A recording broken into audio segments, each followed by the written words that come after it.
is people are being scared. When they look at the response to the crash, there's a question about whether it's making it worse or better. So we had a big debate in this country about healthcare. And I think the people who opposed Obamacare opposed it on the wrong grounds. Here's the grounds on which I would have opposed it. We already spent $400 billion on Medicaid. As I showed, it's growing radically faster than the U.S. economy. In 2009, the U.S. economy shrunk. There's 58 million Medicaid recipients today. The signature feature of the healthcare bill that was passed is that it added 30 million recipients to get health insurance. Well, 16 of the 30 were just flat out added to Medicaid. That's how you got more than half of the new recipients. So yeah, it's definitely easy to give more people healthcare coverage if it's free, and if you're going to spend $400 billion of the government's money doing it. And I think that decision was actually of a piece with the kind of general rhythm of what the Congress did in response to the crash. First we had, as I mentioned, 60 million people added to Medicaid. In response to the crash, we passed the Dodd-Frank Act, 2,133 pages. I've looked at it, I've been briefed on it. I don't think there's one page that will actually make it cheaper for a U.S. company to raise equity or raise debt. Not one. And then the stimulus I mentioned, and you say, well, that was a good idea, but if you look at how the stimulus was spent, about 7/8 of it was on transfer payments. That is, it was food stamps, home heating oil, Medicaid, etc., unemployment insurance, and about $28 billion out of 830 on highways, maybe about $5 billion on electric utility infrastructure, but grand total of maybe $30–40 billion on infrastructure and 750 on transfer payments. The point is that I think people look at this and they are scared about the investment environment. You see two things. One, the public is not confident. They read about this debt, they see us running $500 billion deficits, and they say, look, this is scaring me. Consumer confidence went down, it came up, but it's at 60, whereas 140 at the peak. And this is what's interesting. About 2/3 of Americans are convinced, and if you look at the polling, it's very clear. They're convinced because they're worried about deficits and debt in the direction we're going. They're convinced we're on the wrong track. And when they become convinced we're on the wrong track, they hold on to their wallets and they spend less money. And that's what's happening. On the business side, you have the same exact thing. Businesses are not investing in the United States because their confidence has been destroyed. I come down on the side that if you look at both this very, very loose fiscal policy and very, very easy monetary policy, that is an experiment we've never run before that runs a very high risk of inflation, not deflation. You cannot print $9 trillion of money and expect it to have no inflationary effect. So here's Alan Greenspan saying, we should have seen that when gold, this was a couple months ago, gold's at $1,300 an ounce. If that's a canary in a coal mine, well, today it's at $1,527. Tom Honig, some of the people in this room know, just retired as the president of the Kansas City Fed. He's made some interesting points. There's nothing about, we're holding interest rates at zero now for 2.5 years, an experiment that's never been run. High interest rates isn't what caused the crash. In fact, and the idea that we're going to have a deflationary cycle, well, the CPI, that's the index for inflation, it hasn't declined in 50 years in any sustained period of time. So, you know, we're sort of in uncharted territory with this policy of no money, of free money. I think broadly speaking, what's happening is people look and say, if we spend all this money in entitlements, we are going to compromise the growth of the United States. We are going to weaken the dollar and destroy the value of dollar-denominated assets. We're going to risk inflation. And they look at the universe on rates and say, they're not going to go below zero. So there's just a one-tailed risk on interest rates. The only risk is they're going to go higher. There is zero probability, that they're going to go lower. And as a result, this was an article from Wall Street Journal a month ago.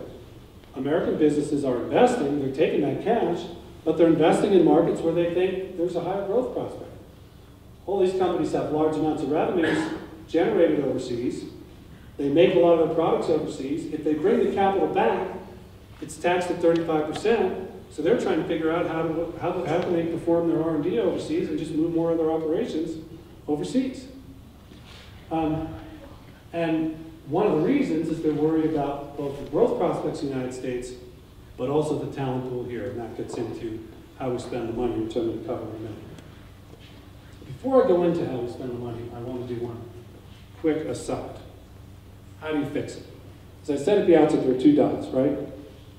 You can cut spending, you can raise taxes. That's the debate we're having nationally. It's happening in every one of the 50 states. It's happening in Washington. Here's the math on taxes. If you take, this is not my numbers, this is the report of the Social Security and Medicare trustees. And if you take the combined deficit of the Social Security and Medicare programs, 7 years from tonight, it's $64 trillion. 64 trillion. Now remember, we collect about $1 trillion a year in tax receipts every year. So people say, well, it's because we've let our taxes get too low, we've got to raise taxes and we can cover that deficit. You can forget about the top 1%. Forget about a small slice. You can double federal income taxes on every single American for the next 30 years. For the next 60 years, you don't have enough money to make up that deficit, just in these two programs. Here's another way of thinking about that math. There is a proposal to raise the rates on the top 1%. And there's a big debate over the wisdom of the cuts we had before. So let's just make sure we're clear on the math of that. Today, right now, the top 1% pays about 39% of all federal income tax in the United States. The bottom half of the income distribution, the bottom half of all Americans pay 3%. By the way, just as a point of information, before the 2001 and 03 tax cuts, the top 1% paid 23% of all federal income tax. 23 went to 39. The bottom half of the income distribution, the bottom 50%, paid 5.5% of all federal income tax. So the bottom half, by those two so-called Bush tax cuts, actually had their tax burden cut in half as a proportion of the total. Now, never mind, people say, well, you know, still people can afford to pay more, so let's do the math on having them pay more. It might, you know, here's the math. Like I said, for FY11, receipts will go up a little. We'll have 1.1 trillion in federal income tax receipts. If the top 1% pays 38%, and you increase their rates from the current 35 to 39.5%, 4.5% increase, even with some income growth among them, you get about $50 billion in receipts in FY11. And over the next decade, you get about $700 billion from that group, assuming economic growth. Rosy scenario economic growth assumptions. Point being, the deficit for this year is projected to be 1.65 trillion. So you've taken your deficit, do that tax increase. The deficit's gone from 1.65 trillion to 1.6 trillion. Are you happy? Have we de-risked our system?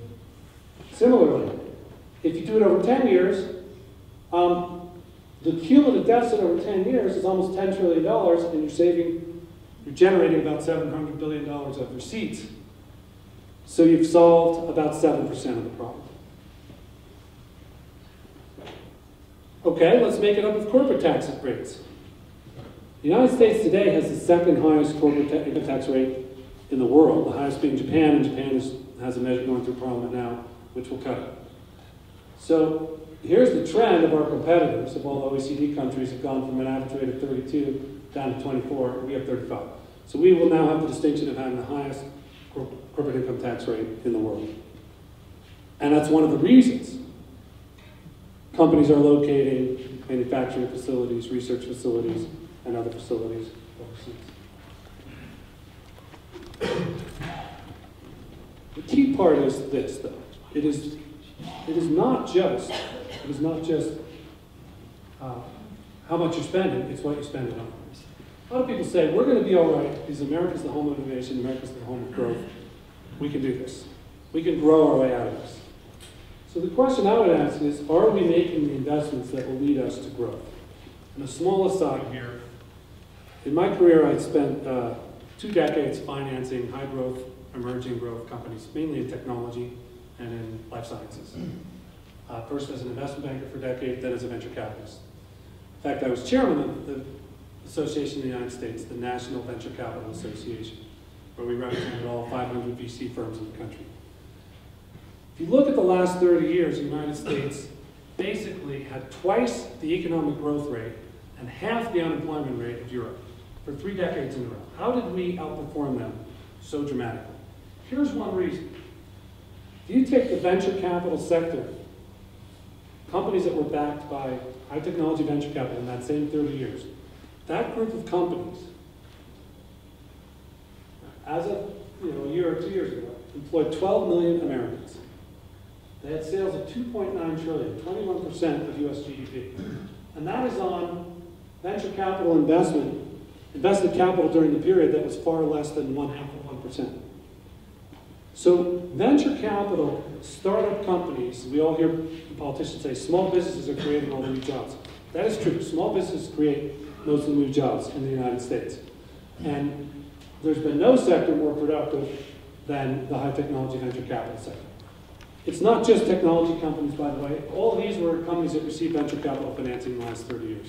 Google, but also FedEx. Bob, how many companies are we talking about there in those numbers you just showed?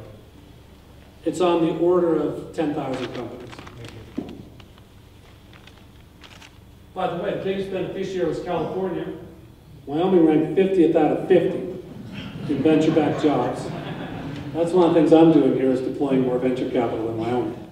First, how do we spend our money? This just takes all government spending by function.